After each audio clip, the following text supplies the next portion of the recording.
तो भाई आ चुके हैं एक बार फिर वर्क एंड एनर्जी के ऊपर, सबसे लास्ट टॉपिक के ऊपर। भाई एनसीईआरटी के क्वेश्चंस को हमारा निपटाना ही एक अगला कदम था। तो भाई आज हम एनसीईआरटी के क्वेश्चंस को ही उठाएंगे, क्योंकि हमने सारे चैप्टर्स के थियरी को भाई पूरी तरह से क्लियर कर दिया है। तो भाई कुछ है नहीं चैप्टर में, कुछ था नहीं चैप्टर में, हमने सारी चीजें भाई एकदम क्लियरली भाई चीजें देखी थी। भाई कंजर्वेशन क्या होता है, पोटेंशियल एनर्जी क्या होती है, काइनेटिक एनर्जी क्या होती है, भाई सारी चीजें हमने देखी थी। ठीक है भाई, भाई सारी चीजें हमने देखी थी। और आज भाई एनसीईआरटी के सारे क्वेश्चंस को, एक्सरसाइज के सारे क्वेश्चंस को भाई निपटा के जाएंगे, क्योंकि भाई इस एक्सरसाइज में कई सारे कॉन्सेप्चुअल क्वेश्चंस हैं। भाई टाइम जाहिर सी बात है ज्यादा लग सकता है, क्योंकि भाई 21 क्वेश्चन हैं कुछ एनसीईआरटी के एक्सरसाइज में। भाई जाहिर सी बात है कुछ क्वेश्चंस ज्यादा हैं तो भाई टाइम भी ज्यादा लगेगा। तो भाई उन क्वेश्चंस को हम बिना टाइम वेस्ट करे शुरू करते हैं। बिना टाइम वेस्ट किए शुरू करते हैं। वो क्वेश्चंस आपके स्क्रीन पर दिख जाएंगी। वो सारी क्वेश्चंस जो हम लगा रहे होंगे वो सारी क्वेश्चंस आपके स्क्रीन पर दिखेंगी भाई। तो भाई कुछ हम स्टार्ट करते हैं। तो भाई पहला क्वेश्चन है, look at the activities listed below, reason out whether or not work is done in the light of your understanding of the term work। तो भाई ये कह रहा है कि भाई जो नीचे दिए गए काम हैं आपके लाइट ऑफ अंडरस्टैंडिंग, भाई आपके सोचने की शक्ति के अनुसार, आपके सोचने के विचारधारा के अनुसार अंडरस्टैंड क्या ये वर्क है। तो भाई क्या काम हुआ है, क्या काम हुआ है। तो भाई कुछ Suma is swimming in a pond, कुछ सुमा है। सुमा एक लड़की होगी या फिर कोई औरत। तो भाई कुछ वो तैर रही है पानी में, पानी में कुछ तैर रही है।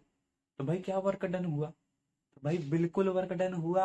आपने कुछ पानी पर फोर्स लगाया, आप कुछ प्लेस आगे कर रही है, एग्जर्ट फोर्स दे रही है water, equal and opposite reaction. भाई कुछ कुछ ये कुछ इधर से तैर रही होगी, कुछ फोर्स इधर लगा रही होगी, और ये पानी वाटर कुछ लड़की के ऊपर एक्सर्ट फोर्स आगे की ओर लगा रहा है। तो भाई फोर्स लगा रहा है तभी तो आगे जा रही है। तो भाई यहाँ पर फोर्स लगा रही है ये। तो भाई आंसर होगा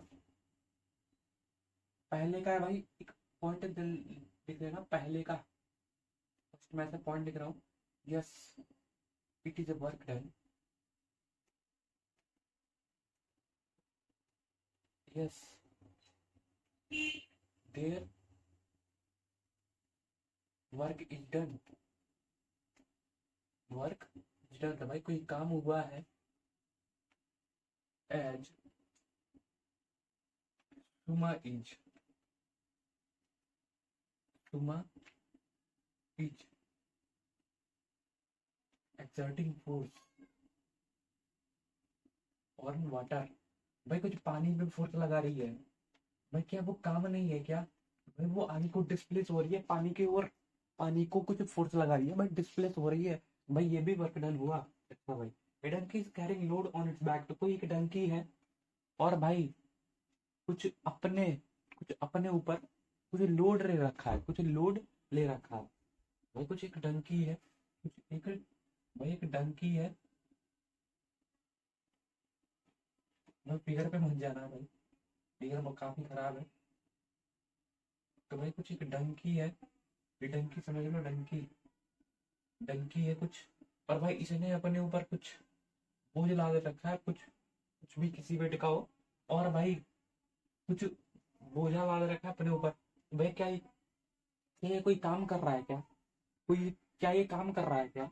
तो भाई देखना कुछ डंकी कुछ फोर्स कुछ, जब इसने कुछ ऑब्जेक्ट को लादा है तो भाई कुछ या तो इधर चलेगा या फिर तो इधर। अच्छा भाई ठीक है मान लेते हैं। भाई डंकी के द्वारा कितना फोर्स लगाया गया, भाई ये तो निकालनी है। तो भाई ये कुछ यहाँ से कुछ ऐसे फोर्स लगा रहा होगा। भाई चीजें देखना, कुछ ऐसे फोर्स लगा रहा होगा। भाई डंकी तो फोर्स लगा रहा है, डिस्प्लेसमेंट किधर हो रही है, डिस्प्लेसमेंट इधर हो रही है, डिस्प्लेसमेंट इधर हो रही है, डिस्प्लेसमेंट इधर हो रही है, डिस्प्लेसमेंट इधर हो रही है। फोर्स कुछ इस तरह से लगा रहा है। भाई एंगल कितना बन रहा है, 90 90 दोनों तरफ। भाई एक तरफ का ही लेना, या तो इधर डिस्प्लेस का या उधर। भाई यहाँ पर यह लिख सकते हो, no it is not work done, no there is no,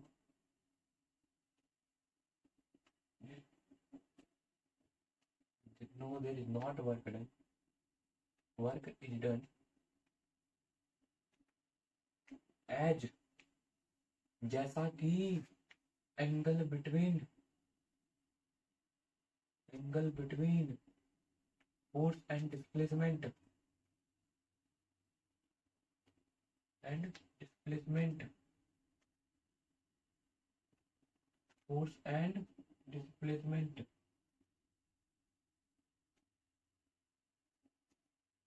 force and displacement is 90 degree. भाई कुछ 90 डिग्री का एंगल बन रहा है, तो भाई 90 डिग्री का बनता है तो cos 90 याद करो, cos 90 याद करो। भाई मैं आपको न्यूमेरिकली भी प्रूव करके दिखाता हूँ भाई। Work done is equal to F cos theta, work done, work done क्या निकल के भाई फोर्स कितना है, भाई कुछ होगा फोर्स, डिस्प्लेसमेंट क्या है भाई, तो डिस्प्लेसमेंट कुछ होगा, उससे मतलब नहीं है हमें। भाई हमें प्रूव करना cos थीटा कितना लूं, cos 90 डिग्री बन रहा है, cos 90 डिग्री, cos 90 की वैल्यू याद करो भाई, cos 90 की वैल्यू याद करो, तो भाई force into displacement into zero, cos 90 की वैल्यू जीरो, तो वर्क डन निकल के आया जीरो जूल, जीरो जूल। भाई प्रूव है आपके सामने न्यूमेरिकली।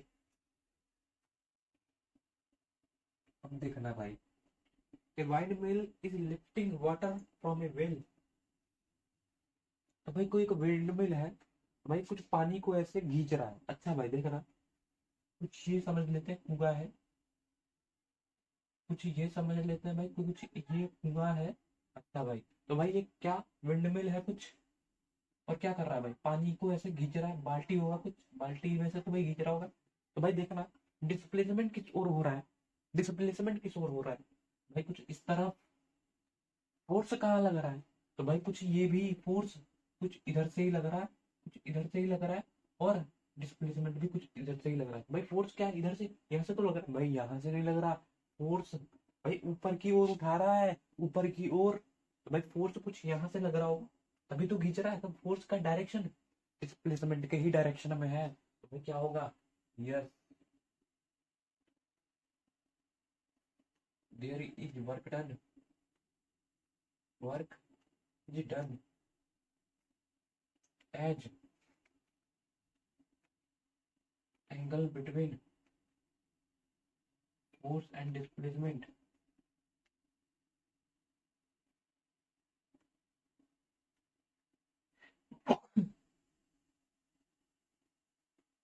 And is zero. तो भाई कुछ जीरो डिग्री है, जीरो डिग्री, जीरो डिग्री, भाई कुछ जीरो डिग्री है, तो भाई फोर्स जब जीरो डिग्री है, भाई आपने चीजें पढ़ रखी थी, जीरो का मतलब एक, तो भाई जब पॉजिटिव वर्क हो रहा है यहाँ पे, पॉजिटिव वर्क, तो भाई जीरो डिग्री है, भाई वर्क होगा ही होगा, उसी की डायरेक्शन में हो रहा है भाई।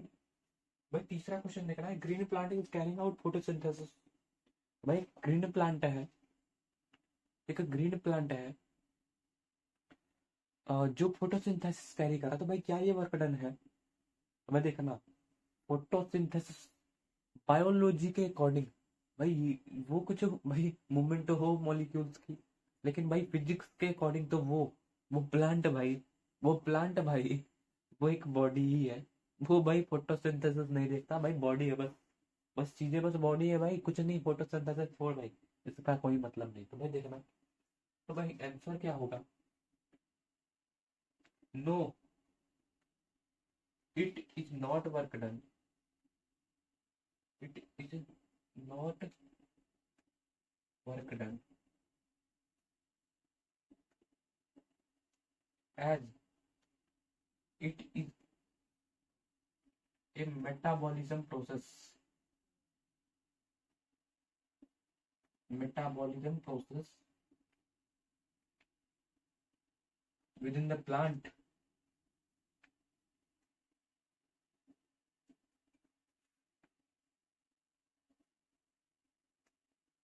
भाई ये कुछ मेटाबॉलिज्म प्रोसेस है, और ये कुछ डिस्प्लेस और फोर्स हम कंसिडर नहीं कर सकते कितना फोर्स लगा होगा और कितना डिस्प्लेसमेंट। भाई इसमें भी ये लाइन ऐड कर सकते हो, as we can't consider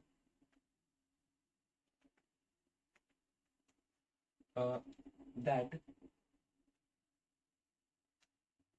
there is force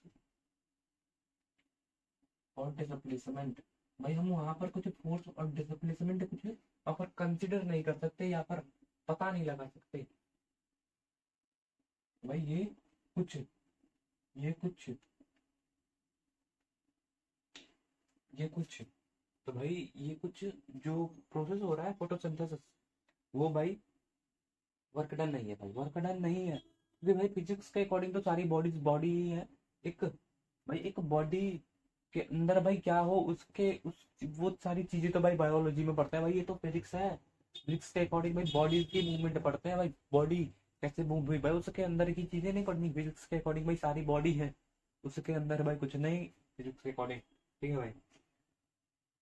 N engine is pulling a train. क्या भाई कोई एक इंजन है, कोई एक इंजन है जो एक ट्रेन को खींच रहा है। कुछ एक इंजन है तो भाई ट्रेन है कुछ शताब्दी के एक्सप्रेस मान लो भाई, शताब्दी एक्सप्रेस। और वो एक इंजन है भाई कुछ ट्रेन को खींच रहा है। अच्छा भाई देखना इसका इसका जब ये ट्रेन को खींच रहा है इंजन, इंजन इंजन है ये। और भाई जब ये ट्रेन को खींच रहा है, ट्रेन को खींच रहा है, जब ये ट्रेन को खींच रहा है तो डिस्प्लेस किधर को हो रहा है, डिस्प्लेस कुछ इधर को हो रहा है। फोर्स किधर एग्जर्ट कर रहा है, तो भाई फोर्स क्या इधर से एग्जर्ट कर रहा है क्या? नहीं भाई, फोर्स भी कुछ इसी डायरेक्शन से आ रही है। वो कैसे भाई, ये कुछ खींच रहा है ऐसे। आप किसी चीज को ऐसे खींचते हो तो भाई क्या उसका फोर्स फोर्स जैसे प्लेसमेंट के ही डायरेक्शन में नहीं होता क्या? जैसे मैं यहाँ पर कह दूं, जैसे भाई मैं चीजें कह दूं, भाई मैं कुछ इस मार्कर को ऐसे कुछ रस्सी से बांध कर खींच रहा हूँ, कि एक रस्सी से बांध कर खींच रहा हूँ। तो भाई देखना, जब ये इस चीज को मैं खींच रहा हूँ तो भाई क्या इसका डिस्प्लेसमेंट इसी डायरेक्शन में मेरा फोर्स नहीं लग रहा है क्या? इसी डायरेक्शन में भाई भले ही चीजें आगे हों लेकिन डायरेक्शन भी फोर्स उसी डायरेक्शन में लग रहा है। तो भाई ये वर्क डन है। भाई आंसर क्या होगा? Yes, there is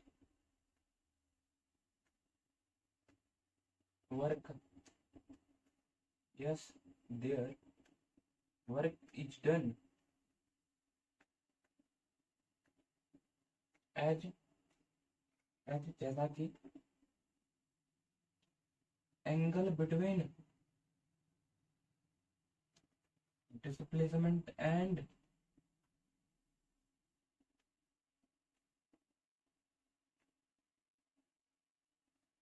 by displacement और फोर्स के बीच में,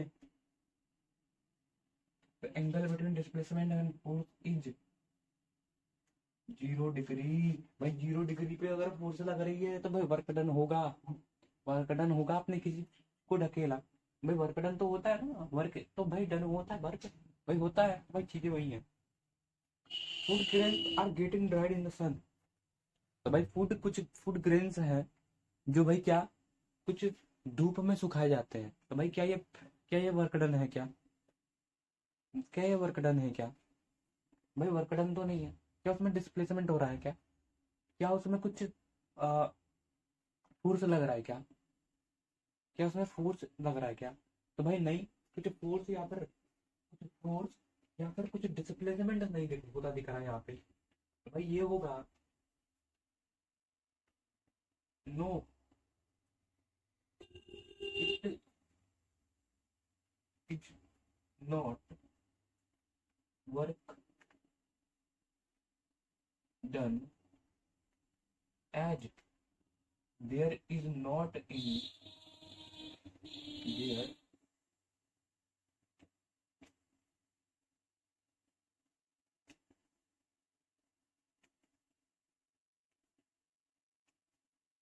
टाइप ऑफ फोर्स और डिस्प्लेसमेंट भाई मैं डिस्प्लेसमेंट को कुछ एस से डिनोट कर रहा हूँ, डिस्प्लेसमेंट को कुछ मैं यस से डिनोट कर रहा हूँ, यस स्मॉल एस से डिनोट कर रहा हूँ, इसको कुछ डिस्प्लेसमेंट को मैं एस से डिनोट कर रहा हूँ, मैं चीजें आसान हो और लिखने में भी इजी हो। फोर्स और डिस्प्लेसमेंट, भाई no it is not work done as there is not any type of force और displacement in that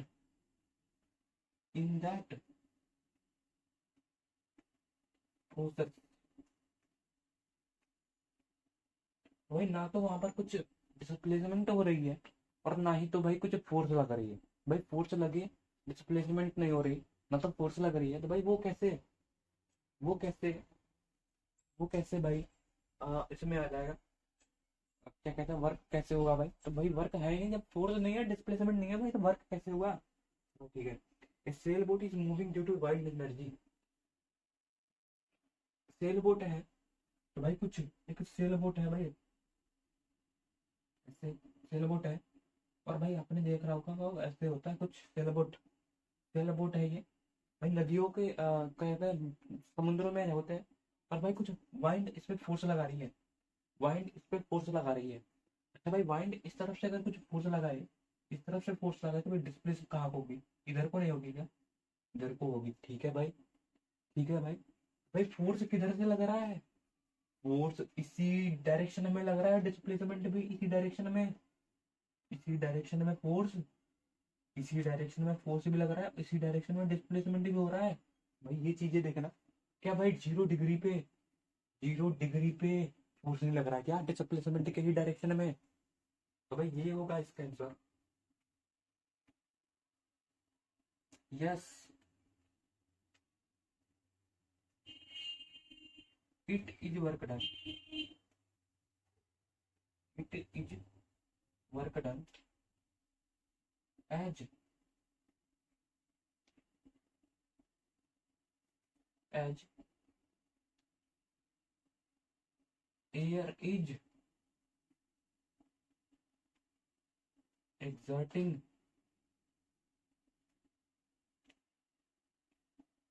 exerting force on sailboat, exerting force on sailboat।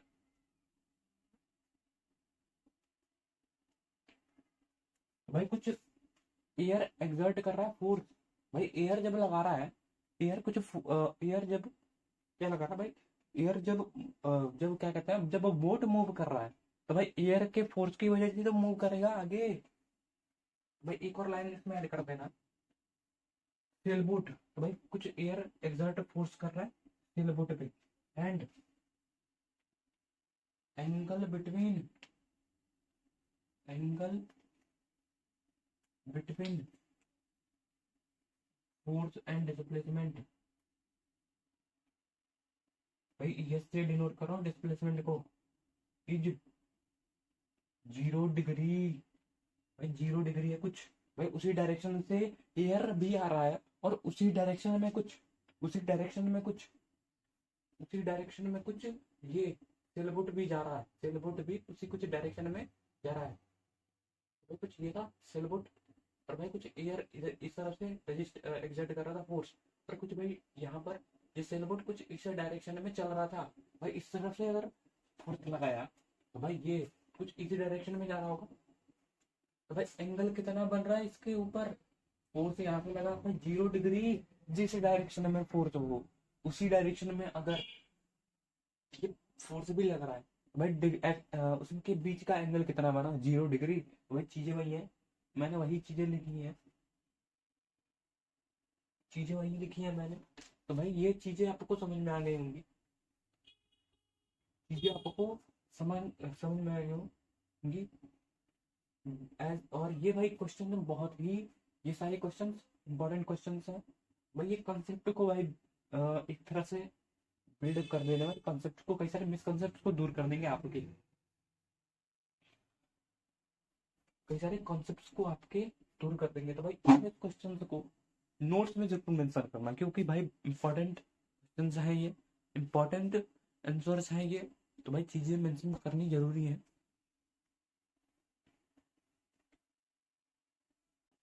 तो भाई दूसरा क्वेश्चन कुछ ये है, an object thrown at the certain angle, किसी angle पे फेंका जाता है तो द ग्राउंड ग्राउंड से मूव्स इन कर्व पाथ, कुछ कर्व पाथ पे चलता है, यानी कि प्रोजेक्टाइल मोशन हो रहा है, कुछ projectile motion, and falls back to the ground, और उसी ग्राउंड पे गिरता है initial and the final points of the path of the object on the same horizontal line, किसी एक हॉरिजॉन्टल लाइन पर ही है, लाइन पड़े तो work done by the force of gravity. अच्छा भाई देखना, दूसरा क्वेश्चन ये है एनसीईआरटी का।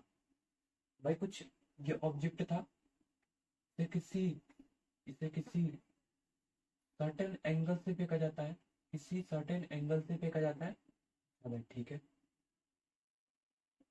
किसी सर्टेन एंगल से ये ऑब्जेक्ट मान लेते हैं, और उसके बाद कुछ ऑब्जेक्ट ऑब्जेक्ट यहाँ पर आ गया, कुछ यहाँ पर आ गया। हाँ ठीक है, तो भाई यहाँ पर देखना, यहाँ पर देखना, वर्क डन क्या निकल के आता है, work done is equal to F S cos theta, cos theta, cos theta.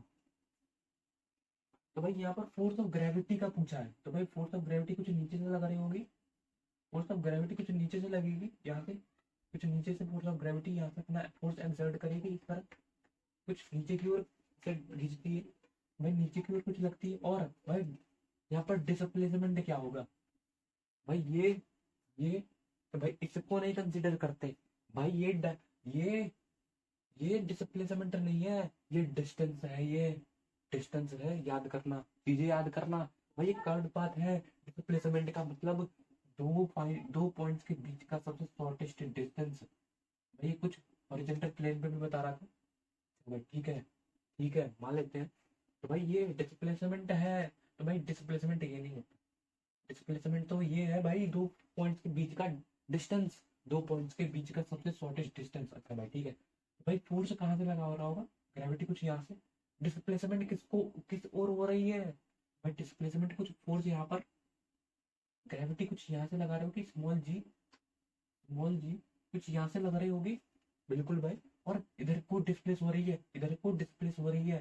भाई एंगल कितना बना, एंगल कितना बना 90 डिग्री, 90 डिग्री। वो कैसे भाई, कुछ इस तरफ से, कुछ इस तरह से डिस्प्लेस हो रही है, और कुछ नीचे से, कुछ नीचे से, कुछ इस तरह से डिस्प्लेस हो रही है, कोई ऑब्जेक्ट कुछ इस तरह से डिस्प्लेस हो रही है, और कोई कुछ नीचे से भाई, कुछ नीचे से इस तरह से फोर्स लग रहा है, फोर्स ऑफ ग्रेविटी। यहाँ पे देखना कुछ एंगल कितना बन रहा है, 90 डिग्री का, कुछ इस तरह से 90 डिग्री का एंगल बन रहा है। अच्छा भाई, और फिर क्या निकल के आया, फोर्स कुछ होगा, फोर्स इंटू डिस्प्लेसमेंट, कॉस 90, कुछ 90 डिग्री का एंगल बन रहा है, तो भाई कॉस 90 डिग्री। अच्छा भाई, और डन क्या निकल के आया, cos 90, force into displacement into zero, cos 90 की वैल्यू जीरो, और कदम निकल के आया 0 जूल।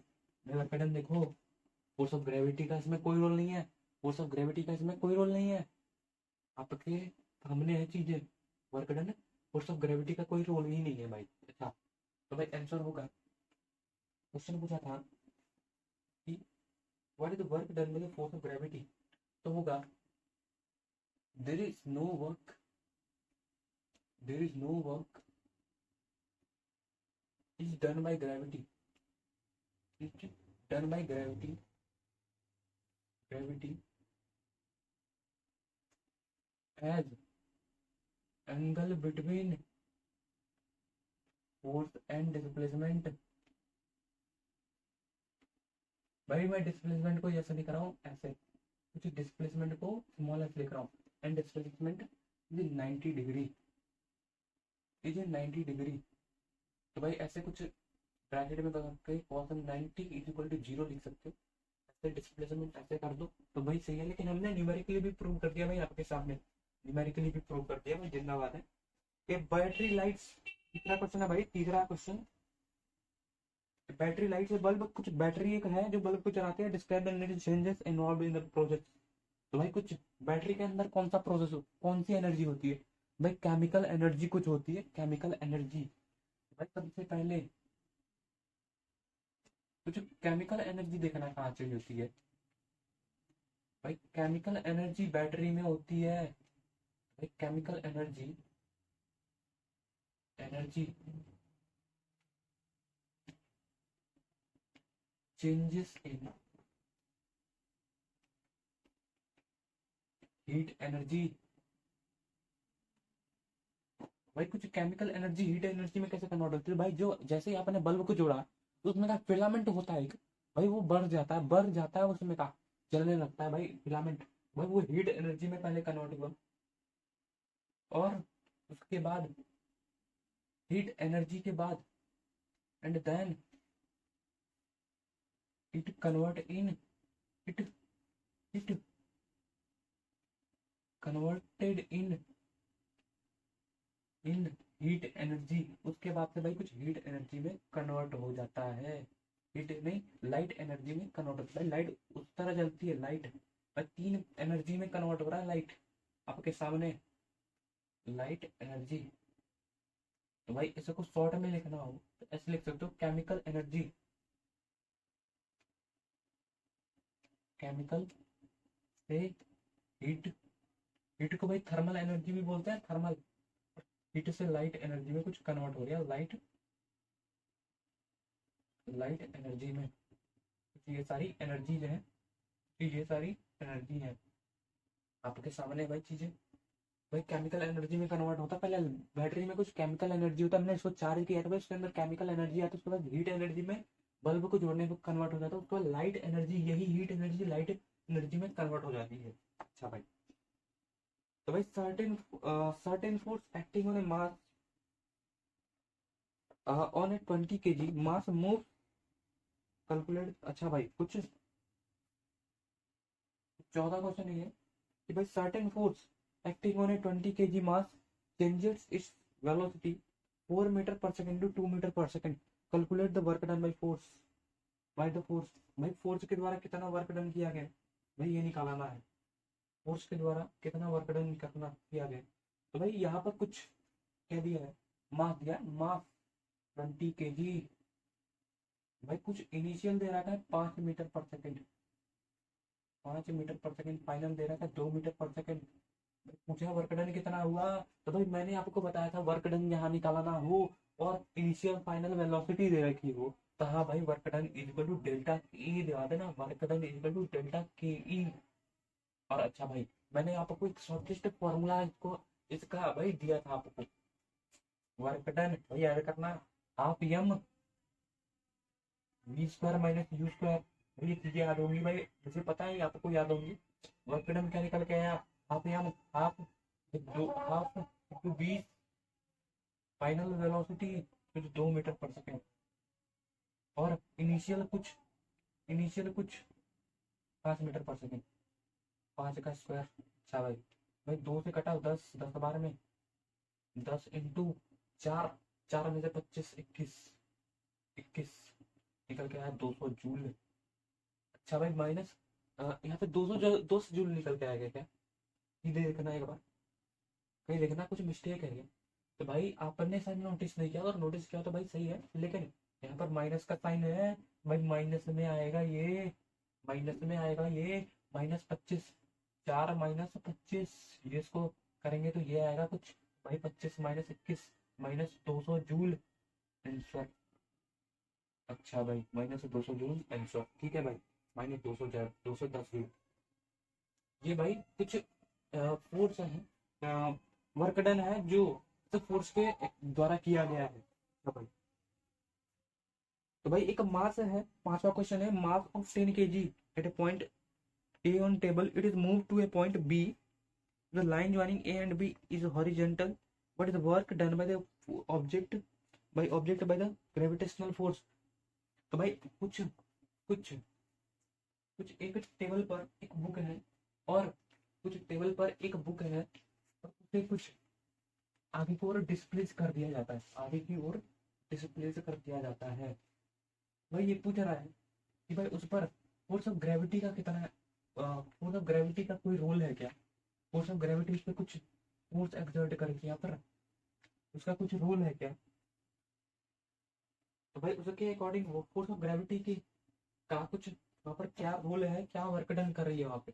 भाई कुछ ये टेबल था, ये टेबल है, और कुछ ये टेबल है, मान लेते हैं कुछ टेबल है ये। अच्छा भाई, और इस पर कुछ बुक यहाँ से यहाँ तक डिस्प्लेस कर दिया जाता है। और भाई फोर्स ऑफ ग्रेविटी कहाँ से लग रही होगी, तो भाई नीचे से कुछ लग रही होगी, नीचे से कुछ लग रही होगी, यहाँ से कुछ जी लग रही होगी, small g, force of gravity. वो देख रहा है डिस्प्लेसमेंट किस ओर हो रहा है, डिस्प्लेसमेंट किस ओर, फोर्स ऑफ ग्रेविटी किस ओर जा रही है, तो भाई ये नीचे। तो भाई डायरेक्शन क्या है, एंगल कितना बना, 90 डिग्री, 90 डिग्री। तो भाई पांचवा का होगा, no, it is not work done, no. भाई पूछ कैसे रखा है, what is the work done by the object by the gravitational force, तो no, there is no any work, no, there is no any work is done by gravitational force, gravitational force as angle between force and displacement, force and displacement is 90 degree. और bracket में भाई ऐसे करके लिख सकते हो, cos 90, cos 90 degree, भाई zero value होती है, तो ब्रैकेट में करके लिख सकते हो भाई। चीजें और भी आपकी चीजें और भी अच्छी दिखेंगी, और वो पढ़ने में भाई कुछ माइंड मिसकंसेप्ट जो होंगी कुछ लोगों को वो भी दूर हो जाएंगी। भाई चीजें दिखेंगी अच्छी, cos 90 इक्वल टू जीरो, भाई चीजें इस तरह लगा सकते हो। तो भाई हमने लिखा no, there is no any work done, work is done भाई ग्रेविटेशनल फोर्स, भाई ग्रेविटेशनल फोर्स के द्वारा कोई काम नहीं किया जाएगा, एज, जैसा कि angle between force and displacement is 90 degree, भाई एंगल फोर्स और डिस्प्लेसमेंट के बीच का एंगल 90 डिग्री है। भाई आंसर कुछ ये है। तो हमने चीजें भी देखा कैसे, ये कुछ यहाँ को जा रहा था, और लेकिन जी कुछ नीचे लग रही थी, और ये डिस्प्लेसमेंट कुछ इधर हो जा रहा था भाई हॉरिजेंटली, तो भाई कुछ 90 डिग्री एंगल बन रहा था। तो भाई चीजें, तो भाई छठा क्वेश्चन है, the potential energy of freely falling object decreases progressively, does it violate the law of conservation of energy. तो भाई पोटेंशियल एनर्जी होती है, तो भाई कुछ हमें पता है, कुछ हाइट हो, भाई पोटेंशियल एनर्जी बढ़ती है, लेकिन कह रहा है कि भाई हाइट जैसे जैसे घट रही है, तो भाई पोटेंशियल एनर्जी घट रही है। तो भाई क्या कह रहा है कि क्या ये law of conservation of energy को वायलेट करता है, तोड़ता है। तो भाई चीजें ये है कि हमने कुछ प्रूव पढ़ा था कि भाई जैसे जैसे काइनेट पोटेंशियल एनर्जी कम होती है, फ्रीली फॉलिंग बॉडी की बात हो या फिर किसी बॉडी की बात हो, जो वो ऊपर से नीचे छोड़ते हैं, तो भाई वो पोटेंशियल एनर्जी कुछ काइनेटिक एनर्जी में चेंज हो जाता है, काइनेटिक एनर्जी में चेंज हो जाता है। तो भाई कुछ हमने कुछ हाइट देखा था कि भाई कुछ हाइट पे हो, कुछ हाइट पे हो, भाई यहाँ पर कुछ पोटेंशियल एनर्जी कुछ ज्यादा होती है, लेकिन कुछ यहाँ पर हो तो भाई पोटेंशियल एनर्जी कुछ कम हो जाती है, लेकिन काइनेटिक एनर्जी कुछ इनिशियली कुछ नहीं होती या फिर कम होती है। और जैसे ही ऑब्जेक्ट नीचे आता है, तो भाई उसकी स्पीड में तेजी आ जाती है, एक्सेलरेशन तेज होने लगता है, तो भाई काइनेटिक एनर्जी कुछ बढ़ जाती है, काइनेटिक एनर्जी कुछ बढ़ जाती है। तो भाई यहाँ से चीजें पता चल रही है, जो पोटेंशियल एनर्जी होता है वो काइनेटिक एनर्जी के फॉर्म में चेंज हो जाता है, उसके फॉर्म में चेंज हो जाता है। तो भाई चीजें ये है कि भाई असल में पोटेंशियल एनर्जी काइनेटिक एनर्जी के फॉर्म में चेंज हो जा रहा है, काइनेटिक एनर्जी के फॉर्म में चेंज हो जा रहा है। तो लिखना है आपको, no, this does not violate law of conservation of energy,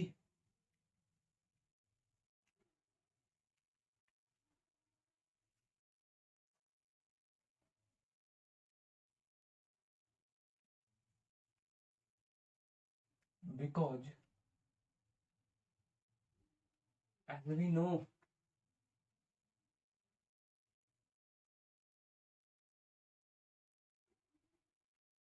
we know when object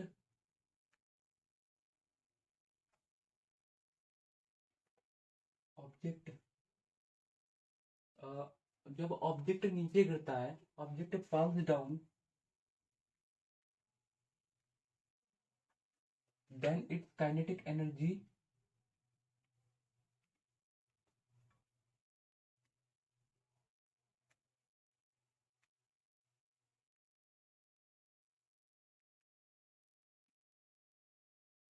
increases। भाई उसकी कुछ काइनेटिक एनर्जी इंक्रीज हो जाती है, विच इज, तो भाई उसकी कुछ काइनेटिक एनर्जी इंक्रीज हो जाती है, वाइल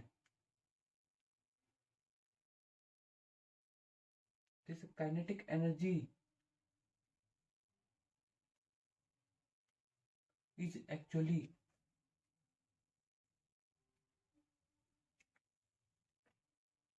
changed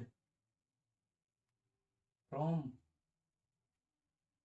पोटेंशियल एनर्जी। तो भाई कुछ पहले, उस काइनेटिक एनर्जी के पहले होने से पहले कुछ पोटेंशियल एनर्जी था, जो पोटेंशियल एनर्जी ही काइनेटिक एनर्जी के फॉर्म में चेंज हो गया है, पोटेंशियल एनर्जी।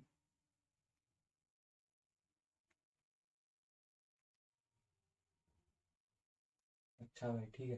तो भाई कुछ पोटेंशियल एनर्जी जैसे जैसे हाइट बढ़ती है, तो भाई पोटेंशियल एनर्जी कुछ बढ़ता है, लेकिन भाई जो काइनेटिक एनर्जी होती है, भाई जैसे जैसे नीचे ऑब्जेक्ट गिरता जाता है तो उसकी कुछ काइनेटिक एनर्जी बढ़ने लगती है। तो भाई जो पोटेंशियल एनर्जी होती है, जैसे जैसे ऑब्जेक्ट गिरता है, भाई पोटेंशियल एनर्जी उसकी काइनेटिक एनर्जी में चेंज हो जाती है। तो भाई इंपॉर्टेंट एक मेन चीजें ये हैं कि भाई पोटेंशियल एनर्जी कन्वर्ट हो जाता है काइनेटिक एनर्जी में, जैसे जैसे ऑब्जेक्ट नीचे गिरता है फ्रीली फॉलिंग बॉडी का। तो जैसे जैसे हाइट नीचे गिरी तो भाई काइनेटिक एनर्जी बढ़ने लगा। ठीक है। तो भाई आठवां है, सातवां है, सातवां, what is the various energy transformation that occur when you are riding a bicycle. तो भाई क्या कौन कौन से एनर्जी हमारे अंदर जब हम बाइसाइकिल को पैडल कर रहे होते हैं, चला रहे होते हैं, तो कौन कौन सी एनर्जी चेंज होती है। तो भाई सबसे पहले हम कुछ पैरों से कुछ पैरों से कुछ पैरों से उसको पैडल लगाते हैं।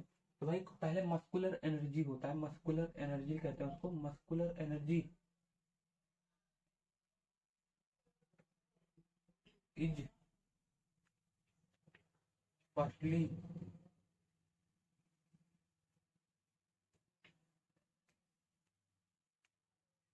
changes into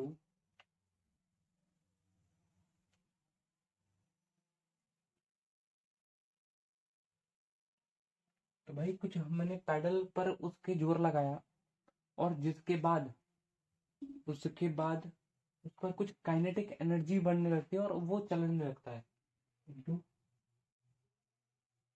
kinetic energy. तो भाई हमने उसके ऊपर कुछ पैडल लगाया, मस्कुलर एनर्जी होती है, वो कुछ काइनेटिक एनर्जी में चेंज हो जाती है। तो भाई चीजें बस यही होती है। आप भाई अंदर के मेटाबॉलिज्म जो प्रोसेस होते हैं भाई उनको भी लिख सकते हो, लेकिन भाई हमें बड़ा नहीं करना, चीजें छोटी हो, समझने में इजी हो, बस वही होनी चाहिए। तो भाई आठवां है, the transfer of energy takes place when you push a huge rock with all you might and fail it move.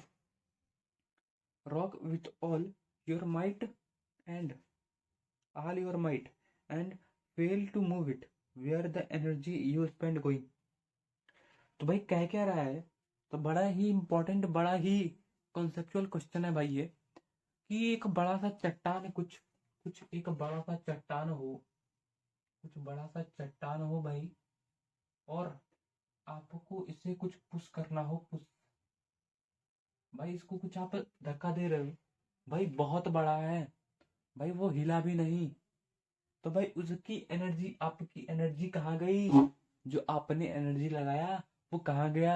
तो भाई ये चीजें वही पूछ रहा है, ये चीजें यही पूछ रहा है कि भाई एनर्जी कहाँ स्पेंड हो गई। तो भाई कहोगे भाई सारे कई सारे लोग हैं, कि भाई एनर्जी खत्म हो गई, खत्म, तो भाई एनर्जी खत्म हो गई, तो भाई ये अनपढ़ों का भाई आंसर होगा।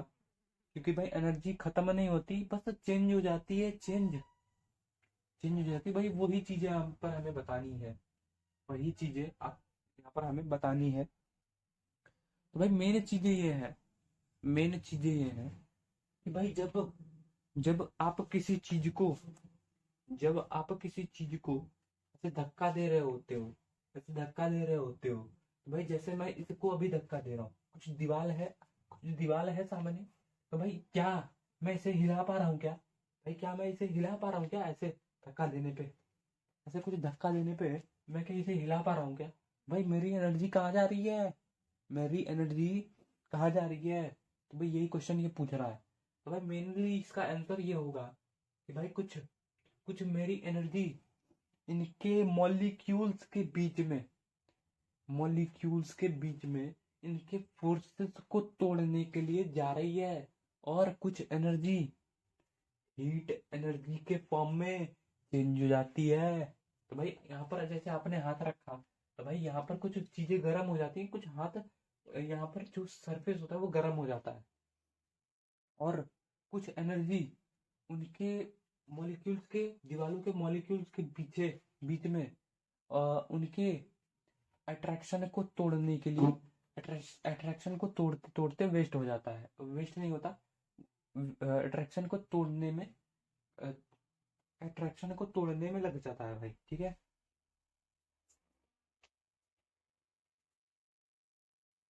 तो भाई क्वेश्चन ये पूछा था, does the transfer of energy take place when you push a huge rock? तो भाई आंसर होगा यस,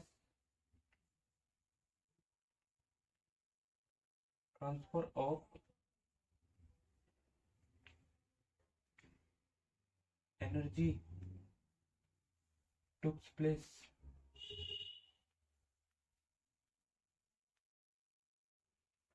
तो भाई जैसे जैसे क्वेश्चन पूछा है वैसे ऐसे आंसर देना है।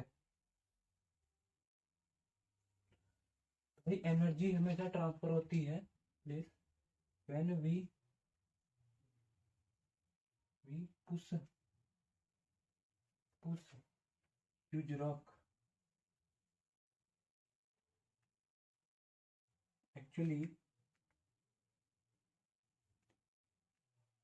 This energy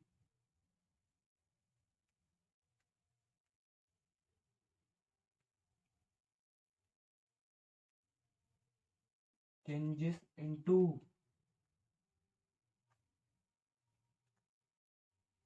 heat energy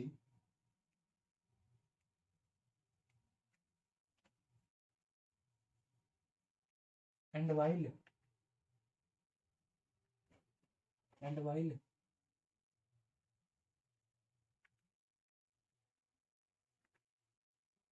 some energy, और भाई कुछ एनर्जी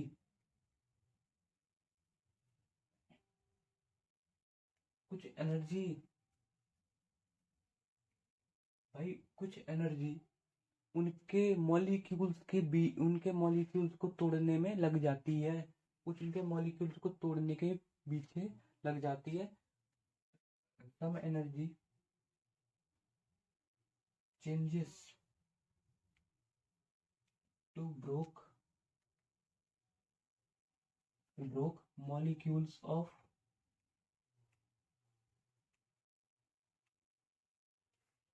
ह्यूज रॉक। तो भाई उनके मॉलिक्यूल्स को तोड़ने के पीछे लग जाती है। अच्छा भाई 9वां क्वेश्चन देखते हैं भाई, ये इंपॉर्टेंट बड़ा ही कॉन्सेप्चुअल क्वेश्चन था भाई। तो भाई बड़े बड़े चीजें, बड़ी बड़ी कॉन्सेप्ट इसके अंदर था कि भाई जब हम पहाड़ों को, बड़े बड़े चट्टानों के पीछे भले ही वो मूव ना करें, तो भाई एनर्जी तो वेस्ट नहीं जाती वहां पर, तो भाई कुछ एनर्जी हीट के फॉर्म में चेंज हो जाती है। और वहीं कुछ एनर्जी वहां पर उनके मॉलिक्यूल्स के बीच में उनके फोर्सेस ऑफ अट्रैक्शन, यानी कि उनके मॉलिक्यूल्स को तोड़ने के पीछे लग जाता है भाई, खत्म हो जाता है वो एनर्जी। भाई चेंज, एनर्जी कभी खत्म नहीं होता, एनर्जी कंजर्व है, लेकिन उसके मॉलिक्यूल्स के बीच वो एनर्जी लग गया, एनर्जी चेंज हो गया। तो भाई 10वां क्वेश्चन कुछ ही 9वां क्वेश्चन है ये। 9वां question, a certain house hold has consumed 250 unit of energy, कुछ 250 यूनिट मतलब 250 किलोवाट आवर एनर्जी कुछ यूज करती है above the ground, above the energy during a month, कुछ एक महीने की ड्यूरिंग 250 यूनिट एनर्जी को कंज्यूम करती है। How much energy is this in joules, तो भाई इस एनर्जी का जूल में कितना होगा, जूल में कितना होगा। भाई उसके पहले कुछ यूनिट देखते हैं हम, कुछ यूनिट को देखते हैं हम। तो भाई आपको बता दो, energy is equal to P into T, P into T, कुछ पी इंटू टी होता है, एनर्जी इज इक्वल टू, भाई एनर्जी की यूनिट कुछ जूल होती है, और पावर की यूनिट कुछ वाट होती है, वाट, वाट। टाइम की यूनिट है सेकंड, सेकंड। तो भाई watt second is equal to joule, joule is equal to watt second, watt second. और वाट को हम जूल पर सेकंड लिख सकते हैं, लेकिन हमें क्या निकालना है भाई, जूल निकालना है, जूल। भाई मेन चीजें ये है, मेन चीजें ये है, हम वाट को जूल पर सेकंड लिख सकते हैं और जूल को वाट सेकंड, भाई पर सेकंड नहीं बोलेंगे, वाट सेकंड। भाई चीज ये देखना कि कुछ हाउस में कुछ 250 यूनिट की एनर्जी को कंज्यूम किया जाता है, कंज्यूम किया जाता है। तो भाई 250 यूनिट, भाई मैंने आपको बताया एक unit is equal to 1 kilowatt hour, 1 kilowatt hour. भाई 250 यूनिट का क्या होगा, 250 यूनिट का क्या होगा, 1 unit equal to 1 kilowatt hour. भाई 250 यूनिट का क्या होगा, 1 into 250 kilowatt hour, 1 kilowatt into 250, मैं निकल के आया 250 kilowatt hour, 250 kilowatt hour, kilowatt hour. तो भाई एक, अच्छा इसको किस में कन्वर्ट करना है, भाई कुछ वॉट पर सेकंड में नहीं कन्वर्ट कर सकते क्या, जूल में निकालना है, जूल में निकालना है।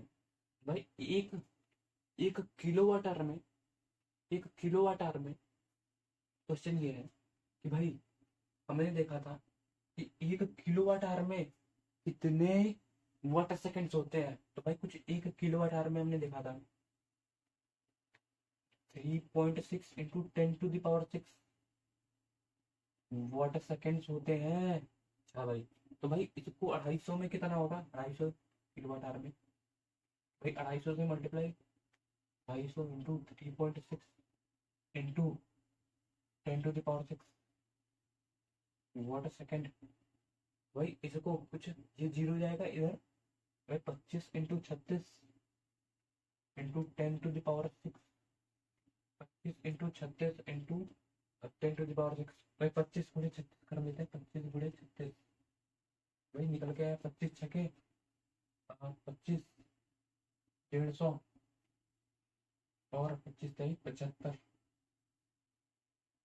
10 का 0, 900 निकल के आया, 900 इंटू 10⁶, 10⁶ वाट सेकंड। अच्छा भाई इसको कुछ ऐसा लिख नहीं सकते क्या, ये डबल जीरो इधर भेजते हैं, भाई 10, 9 इंटू 10⁻² इंटू 10⁶, भाई 9 इंटू 100, तो भाई 100 को 10⁻² लिख सकते हैं, और इसको कुछ 10⁻² और 10⁶ को जोड़े, 9 इंटू 10⁸ वाट सेकेंड्स। अच्छा भाई यहाँ पर से देखना, joule is equal to watt second होता है, क्या हम वाट सेकेंड को जूल पर सेकेंड, जूल नहीं लिख सकते क्या, वाट सेकेंड को जूल नहीं लिख सकते क्या। भाई 9 इंटू 10⁸ जूल निकल के आता है 250 किलोवाट आवर का, 250 किलोवाट आवर का। भाई आप डायरेक्ट यही लिख सकते हो कि 1 kilowatt hour is equal to कुछ 1000 जूल, आप डायरेक्ट भी मल्टीप्लाई कर सकते हैं, लेकिन मैं इन चीजों को इतना लिखना, भाई 1000 नहीं होता, 3.6 इंटू 10⁶ जूल, इतना कुछ होता है। एक एक किलोवाट में इतना कुछ जूल होता है भाई। तो भाई वाट सेकंड भी इतने ही होते हैं और जूल भी इतना ही होता है भाई, दोनों बराबर होते हैं। लेकिन वाट सेकंड लिखना है तो भाई जूल भी लिख सकते हो और वाट सेकंड भी लिखते हो, वो आपके ऊपर है, जूल लिखो या वाट सेकंड। तो भाई कुछ 10वां क्वेश्चन ये है कि भाई an object of mass 14 kg is rest to height of 5 metre above the ground. भाई 40 kg का, कुछ 40 kg का, 40 kg का एक ऑब्जेक्ट है और उसे कुछ 5 मीटर की ऊंचाई पर उठाया जाता है। तो भाई इसका कुछ हमें पोटेंशियल एनर्जी निकालना है। और if object is allowed to fall find the kinetic energy when it is half way down. तो भाई कुछ ये यहाँ से कुछ हाफ आता है, यानी कि 5/2 मीटर की दूरी पर आता है। तो भाई इसका काइनेटिक एनर्जी यहाँ पर निकालना है और भाई पोटेंशियल एनर्जी यहाँ पर निकालना है। तो भाई पोटेंशियल एनर्जी को भाई हमने देख रखा था, potential energy is equal to mgh। भाई हम मास मास दे रखा है 40, अर्थ ड्यू टू ग्रेविटी भाई ग्रेविटी स्मॉल जी की वैल्यू 10, भाई 10 लग रहा है, 9.8 होता है, 10 लग रहा है और हाइट है 5, 4×5 = 20, 2000 जूल, 2000 जूल। अच्छा भाई अब देखना, अब देखना 2000 जूल निकल के आ रहा है। अब हमें क्या निकालना है, काइनेटिक एनर्जी यहाँ पर निकालना है। काइनेटिक एनर्जी जब ये आधे दूरी पर हो, 5/2, 5/2 लिख सकते हो, 2.5 लिख सकते हो भाई, तो भी आंसर उतना ही आने वाला। भाई kinetic energy half mv², half mv²। भाई फाइनल वेलोसिटी कितनी होगी, फाइनल वेलोसिटी हाफ mv² है। तो भाई मास भी दे रखा है v², v² चाहिए हमें। तो भाई देखना यहाँ से हम निकाल सकते हैं 2as = v² - q²। भाई यहाँ पर इनिशियल जीरो, इनिशियल है यहाँ पर जीरो, भाई v², यहाँ से 2 × acceleration due to gravity 10, displacement कितना है भाई, तो भाई डिस्प्लेसमेंट होगा 5/2, 5/2, 2 से 2 कैंसिल, v² आ गया निकल के 10, 50, 5, 10 × 5। तो भाई के ई निकल के आया 1/2 इंटू 40 × 50। तो भाई इसको काट दो, 20, 20×5 = 100, 20×5 = 100 और ये डबल जीरो, कुछ 1000 जूल निकल के आ गया आंसर। तो भाई ये काइनेटिक एनर्जी और ये पोटेंशियल एनर्जी, पोटेंशियल एनर्जी भाई, और ये कुछ काइनेटिक एनर्जी। तो भाई चीजें आपको समझ में आ गई। यहाँ पर कुछ हमें सबसे बड़े ऊपर वाले हाइट पर पोटेंशियल एनर्जी निकालनी है और यही ऑब्जेक्ट कुछ कुछ नीचे की ओर लाया जाता है, यहाँ पर कुछ आधे डिस्टेंस पर, 5 का हाफ आधे डिस्टेंस पर। तो भाई यहाँ पर इसकी काइनेटिक एनर्जी बतानी थी और यहाँ पर कुछ इसकी पोटेंशियल एनर्जी बतानी थी। तो भाई हमने काइनेटिक एनर्जी निकाला और यहाँ पर पोटेंशियल एनर्जी। अच्छा ठीक है। What is the work done by the force of gravity on a satellite moving around the earth? Justify your answer। तो भाई ये लास्ट क्वेश्चन है इस सेशन का। उसके बाद से हम नेक्स्ट बचे कुछ क्वेश्चंस अगले लेक्चर में करेंगे। 10 क्वेश्चंस हैं, 10, 12, 11 क्वेश्चन। तो भाई पूछ रहा है कोई सैटेलाइट है जो अर्थ के एक्सिस पर अर्थ का रिवॉल्यूशन कर रहा है, अर्थ का चक्कर लगा रहा है। भाई कुछ सैटेलाइट मान लेते हैं, ये रहा सैटेलाइट, कुछ ये सैटेलाइट है जो कुछ अर्थ का चक्कर लगा रहा है। तो भाई इसकी डायरेक्शन क्या होगी भाई, टेंजेंट, टेंजेंट ड्रॉ कर दे भाई, टेंजेंट। तो भाई टेंजेंट ड्रॉ करा, ये क्या निकल के आया भाई, टेंजेंट। अच्छा भाई अर्थ ग्रेविटी की सोर्स से, ग्रेविटेशनल फोर्स की सोर्स से लगा रहा होगा। तो भाई कुछ परपेंडिकुलरली लगाता है, परपेंडिकुलरली लगाता है। अच्छा भाई डिस्प्लेसमेंट ये है, फोर्स ये है, एंगल कितना बना 90 डिग्री, 90 डिग्री तो भाई यहाँ पर अर्थ तक कोई फोर्स नहीं लगा रहा था, तो भाई ना तो इसे सपोर्ट कर रहा है और ना ही इसका अपोज कर रहा है, तो भाई चीजें कुछ नहीं है इसकी। इसका कोई अर्थ के ग्रेविटेशनल फील्ड का कोई सैटेलाइट पे इम्पैक्ट ही नहीं है, बस इतना समझ लो आप। तो भाई यहाँ पर आंसर क्या लिखेंगे? तो भाई लिखेंगे no, there is no work done,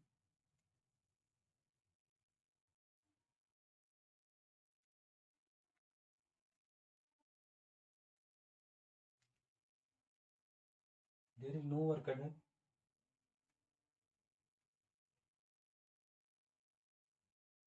no work, there is no work is done by the force of gravity, by the force of gravity,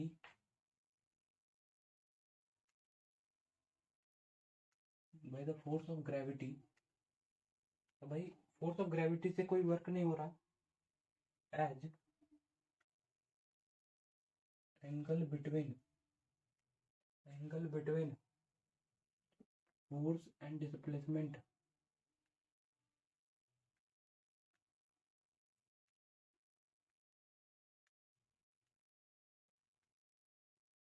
is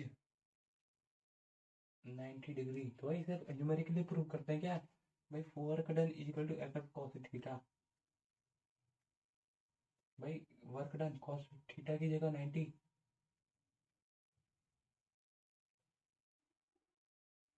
भाई वर्क डन निकल के आया force displacement into zero, work done zero joule. तो भाई prove हो गया numerically और को भी। तो भाई चीजें आप ऐसे ही लिख सकते हो।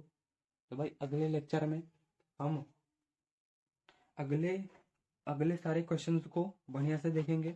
और भाई हमने कुछ कुछ 10 क्वेश्चन हमारे रह गए हैं, और भाई अगले सेशन में सारे क्वेश्चंस को निपटा देंगे। और भाई चीजें आपको समझ में आ गई होंगी। 11 क्वेश्चन थे, तो भाई नोट्स में मेंशन जरूर करना है इन क्वेश्चंस को, काफी इंपॉर्टेंट क्वेश्चंस है।